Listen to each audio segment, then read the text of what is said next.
अखंड भारत संकल्प दिवस। पहले संपूर्ण हिंदू जाति जम्बू द्वीप पर शासन करती थी।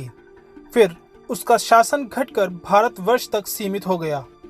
फिर कुरुओं और पुरुओं की लड़ाई के बाद आर्यवर्त नाम के एक नए क्षेत्र का जन्म हुआ, जिसमें आज के हिंदुस्तान के कुछ हिस्से, संपूर्ण पाकिस्तान और संपूर्ण अफगानिस्तान का क्षेत्र था। लेकिन निरंतर आक्रमण, धर्मांतरण और युद्ध के चलते अब घटते घटते सिर्फ हिंदुस्तान बचा है। यह कहना सही नहीं होगा कि पहले हिंदुस्तान का नाम भारतवर्ष था और उसके भी पूर्व जम्बू द्वीप था। कहना यह चाहिए कि आज जिसका नाम हिंदुस्तान है वह भारतवर्ष का एक टुकड़ा मात्र है, जिसे आर्यवर्त कहते हैं। वह भी भारतवर्ष का एक हिस्सा भर है और जिसे भारतवर्ष कहते हैं वो जम्बू द्वीप का एक हिस्सा मात्र था। जम्बू द्वीप में पहले देव, असुर और फिर बाद में कुरुवंश और पुरुवंश की लड़ाई और विचारधाराओं में टकराव के चलते यह जम्बू द्वीप कई भागों में बंटता चला गया। लोग लगभग 1650 भाषाएं और बोलियां बोला करते थे। अनेक विविधताएं होने के बावजूद भी लोग यहाँ पर एक दूसरे का सम्मान करते थे। प्राचीन काल से ही भारत भूमि के अलग अलग नाम रहे हैं, जैसे जम्बू द्वीप, भारतखंड, हिमवर्ष, अजनाब वर्ष, भारतवर्ष, आर्यवर्त, हिंद, हिंदुस्तान। उत्तरम यत् समुद्रस्य हिमाद्रश्चैव दक्षिणम वर्षम तद भारतम नाम भारती यत्र संतति। अर्थात समुद्र के उत्तर में और हिमालय के दक्षिण में जो वर्ष स्थित है उसका नाम भारत है और उसकी संतति को भारती कहते हैं। यह श्लोक विष्णु पुराण से निकाला गया है। देशः पृथिवी तस्याम हिमवत्सर समुद्रांतर मुदिचीनम योजन सहस्त्र परिमाणम त्यक चक्रवर्ती क्षेत्रम।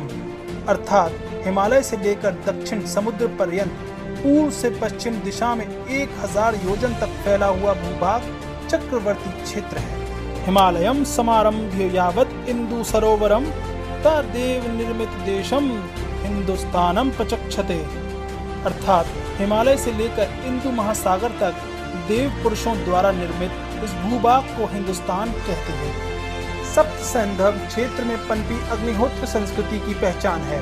पौराणिक युग में भरत नाम के अनेक व्यक्ति हुए हैं। दुष्यंत सुत के अलावा दशरथ पुत्र भरत भी प्रसिद्ध हैं, जिन्होंने खड़ाऊ राज किया। नाट्य शास्त्र वाले भरत मुनि भी हुए हैं। एक राजर्षि भारत का भी उल्लेख है। मगधराज इंद्रदुम्न के दरबार में भी एक भरत ऋषि थे। ऐत्रेय ब्राह्मण में भी दुष्यंत पुत्र भरत ही भारत नामकरण के पीछे खड़े दिखते हैं। इस ग्रंथ के अनुसार भरत एक चक्रवर्ती सम्राट थे, जिन्होंने चारों दिशाओं की भूमि का अधिग्रहण कर विशाल साम्राज्य का निर्माण किया और अश्वमेध यज्ञ भी किया, जिसके चलते उनके राज को भारतवर्ष नाम मिला।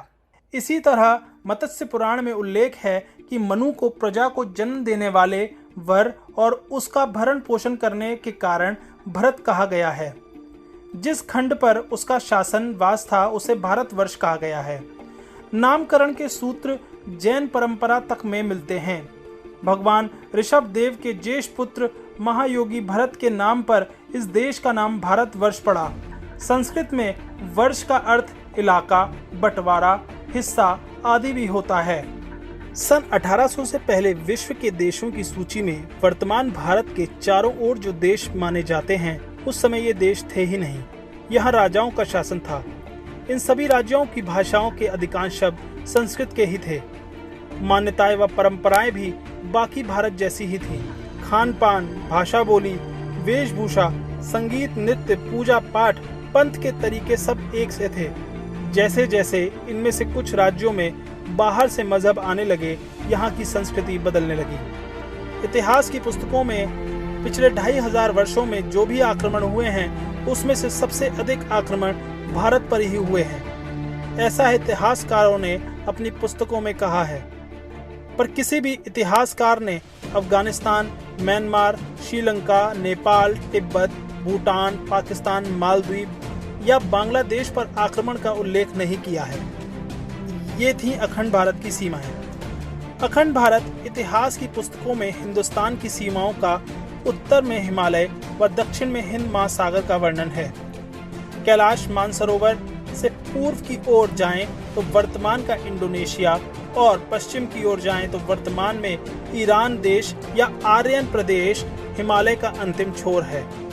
एटलस के अनुसार जब हम श्रीलंका या कन्याकुमारी से पूर्व व पश्चिम की ओर देखेंगे तो हिंद महासागर इंडोनेशिया व आर्यन यानी कि ईरान तक ही है। इन मिलन बिंदुओं के बाद ही दोनों ओर महासागर का नाम बदलता है। इस प्रकार से हिमालय हिंद महासागर, आर्यन व इंडोनेशिया के बीच का पूरा भूभाग आर्यवर्त ही कहलाता है। सरस्वती दृष्टद्योर देव नद्योर यदंतरम तम देव निर्मितम देशम ब्रह्मावर्त प्रचक्षते। सरस्वती और दृष्टद्वती नामक देव नदियों का मध्यवर्ती भूभाग स्वयं देवों द्वारा निर्मित ब्रह्मावर्त नामक देश कहलाता है।